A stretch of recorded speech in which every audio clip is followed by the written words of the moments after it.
They're socialized. And I think one of my favorite views on socialization, right, is what is it for?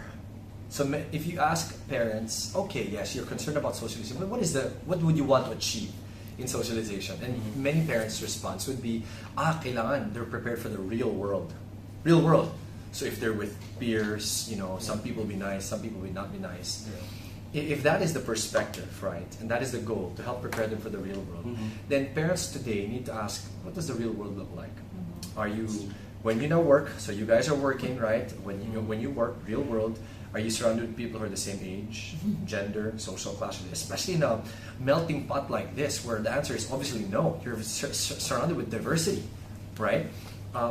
We think that if we send them to a school system where they're surrounded with children or peers who are the same age, gender, religion, social class, we think that by doing that, they will be prepared for the real world. It doesn't connect. Sure. So, instead, if that is your goal in socialization, you want to ask yourself, what does your real world look like, and how are you helping your children prepare for that real world?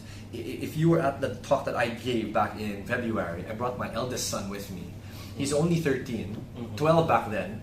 He's about to turn 13. And he's able to travel with me where I go. And at 9 years old, he started his stock account where he trades and he invests and he maintains a portfolio. And he travels with me as my, and I'll put this in parentheses, as my quotation marks, as my business partner. And that's because he's able to control his time. He's with me, we're homeschooling. And he meets all kinds of people. And he meets people in Dubai, he meets people where we travel, he meets executives, he meets staff, he meets managers, he learns to interact with them and have a real world experience. And we're able to do that because we homeschool. So that's my favorite view. No? Kasi there's so many ways to look at socialization. But you need to ask that question. What is the goal when you say, I want my child to have socialization? I see. And most often, what we're actually trying to say is we want them to be ready for the real world. So therefore, the logical question is, what does the real world really look like for you? Right, exactly. It reminds me because our children are first time students when they start school this year. And one of the topics that we discussed is they will be exposed to the world now. We have to guard them. We have to build more wisdom to develop real actual parenting so that they won't be that worldly. They won't attach themselves to the whatever's trending in the society. And it's a challenge. It remains a challenge until now because you can't help but you can't help them.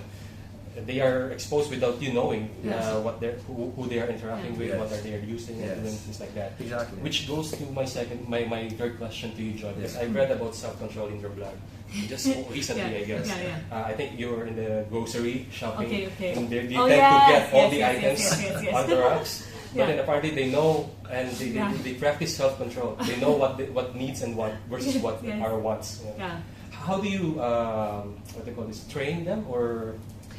I think several ways. Well, first, of course, is the obvious teaching and training, where you teach them that you can't just have everything you want. But I think the other aspect is modeling, also as parents. Like, for example, if our kids see us just spending on things and not really having a consciousness of when enough is enough, because if we want something, we also buy it for ourselves, and then we take them shopping with us, and then if they want something, we get it for them.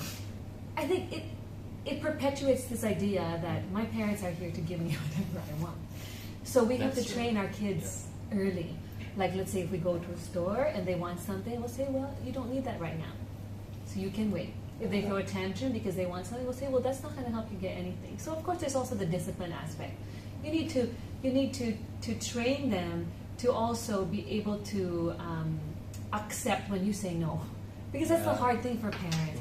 And I think especially for, I don't know if it's particular to OFW parents, but I can imagine it must be hard not to want to give your kids so much stuff, because there's this guilt that you're not there. So you want to make sure that you're sending them your love via things, right? Yes. And so this maybe creates in them also an appetite for material things. Whereas we try to train our kids, and we're not perfect at this, okay, believe me. I mean, there was one time when my daughter got a Christmas gift from her grandparents and she cried because it wasn't something she wanted. And my parents couldn't believe that she was crying about it. And I had to talk to her about it. But I find it especially tricky for my daughters. Because somehow, I don't know if this is a weakness in women, but we like things. We like clothes, we like shoes. Yeah. So even me, when I go shopping, my husband keeps me accountable and he'll say, why are you getting that for our daughters? Do they really need that? Mm-hmm. And then what we also did recently was we told them to go through all their stuff, and whatever they can give away or sell, they will sell. Because instead of just buying them new things, to add to the more stuff, we told them, you go through your stuff and you sell. And they did a garage sale and they had to earn money that way. Wow. And then when it comes to things like gadgets, for example, our oldest son, because he was already making money, we made him earn the money required to buy the gadget. Yeah. We Instead don't of believe us- in allowances. Yeah. We don't believe in allowance. We believe in work. Yeah. So if you want to make money, you want to get money, you work for it. You So, want to buy yeah. something.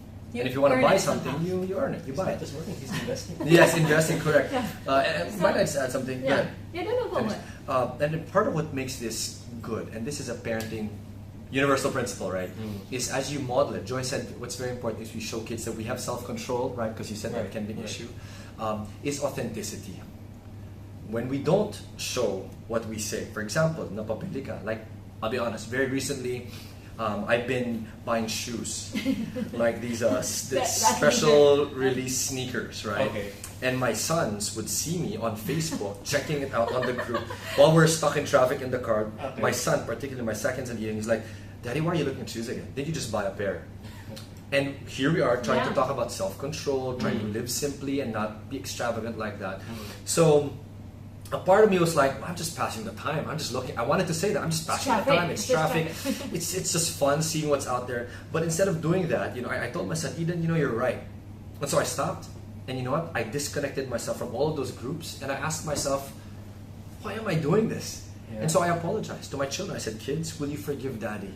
You're right. I shouldn't be buying these shoes just because I can. Does not mean I should. Yeah. It's not good stewardship, so I will not. Pero ginawa ko na naman. So, to be honest, I did it again. I bought that one last pair, and then I apologized, and I removed myself from all those groups, and I told them that, you're right, Daddy should not be doing this, will you forgive me? It's not easy for us parents, but when our children see that we're authentic, this is what we ask them to do. This is what we try and model, but when we mess up, we have to fess up. Yeah. That's what I like to say. When we mess up, we fess up. Aminin mo nagkamali ka and ask for forgiveness without losing your dignity. You know what I'm saying? Kasi there can be parents na, si daddy kasi I'm such a failure. That's not what we're saying. You need to level with them, be humble, and say, kids, will you forgive me? And then you improve. I think that's very important in the dynamic of things like self-control and any other principle we want our children to learn. We model, and then we show authenticity. Very important. Yeah. Wow, it's really admirable how you communicate with them. Your approach is really different. Yeah. It's a try. matter of connecting, Yeah. I must say. It's not a matter of giving you your word to them. Yes. That's quite a lot for 3 questions.